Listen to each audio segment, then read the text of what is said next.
एक बार गौतम बुद्ध एक गांव में अपने किसान भक्त के यहाँ गए। शाम को किसान ने उनके प्रवचन का आयोजन किया। बुद्ध का प्रवचन सुनने के लिए गांव में सभी लोग उपस्थित हो गए थे, लेकिन वह भक्त कहीं दिखाई नहीं दे रहा था।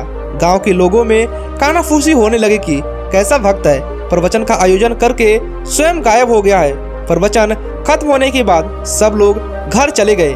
रात में किसान घर लौटा। बुद्ध ने पूछा, कहाँ चले गए थे? गांव के सभी लोग तुझे ही पूछ रहे थे। किसान ने कहा, दरअसल प्रवचन की सारी व्यवस्था हो गई थी, पर तभी अचानक मेरा बैल बीमार हो गया। पहले तो मैंने घरेलू उपचार करके उसे ठीक करने की कोशिश की, लेकिन जब उसकी तबीयत ज्यादा खराब हो गई तो मुझे उसे लेकर पशु चिकित्सा के पास यानी वैद्य के पास जाना पड़ा। अगर नहीं ले जाता तो वह नहीं बचता। आपका प्रवचन तो मैं बाद में भी सुन लूंगा।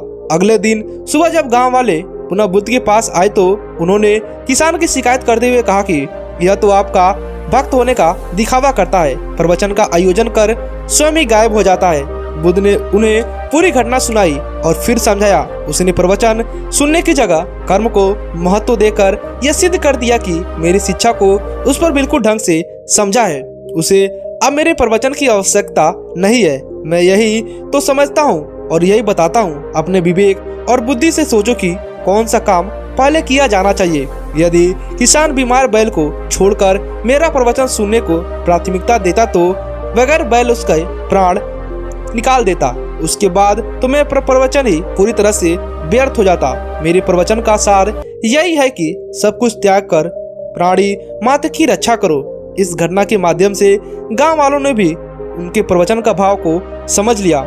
इस दिन एक किसान बुद्ध के पास आया और बोला, महाराज, मैं एक साधारण किसान हूँ। बीज बोकर हल चलाकर अनाज उत्पन्न करता हूँ, तब तक उसे ग्रहण करता हूँ, किंतु इससे मेरे मन को तसल्ली नहीं मिलती। मैं कुछ ऐसा करना चाहता हूँ जिससे मेरे खेत में अमृतों के फल उत्पन्न हो। आप मुझे मार्गदर्शक दीजिए जिससे मेरे खेत में अमृतों के फल उत्पन्न हो।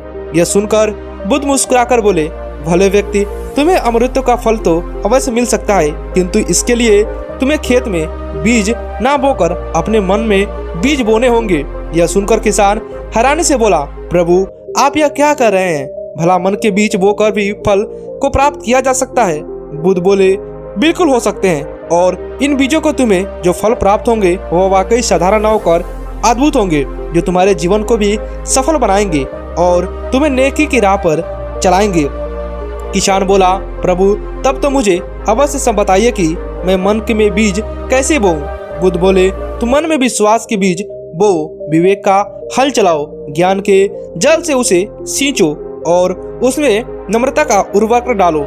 इससे तुम्हें अमृतों का फल प्राप्त होगा। उसे खाकर तुम्हारे सारे दुख दूर हो जाएंगे और तुम्हें असीम शांति का अनुभव होगा।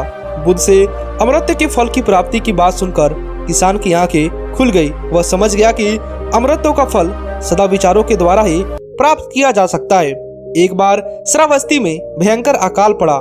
कई लोग भूख से तड़प कर मर गए। सबसे चिंताजनक स्थिति उन माताओं की थी जिनके गोद में दुग्ध मुक्त बच्चे थे और उनके घर के पुरुष काल की गाल में समा चुके थे।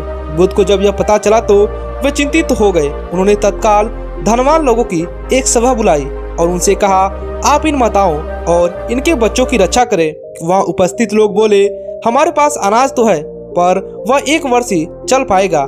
इसमें से हमने दूसरों को अन्न दिया तो हमारा परिवार भूखों मर जाएगा।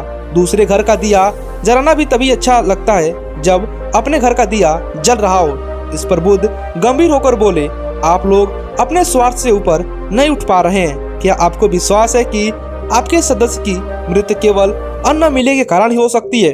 क्या वह कोई अन्य रोग या दुर्घटना से बचे रहेंगे? क्या आप इस बात के प्रति पूरी तरह से आश्वस्त हैं कि हर साल में इन पीड़ित व्यक्तियों के अलावा कोई और काल की गाल में नहीं समा पाएगा?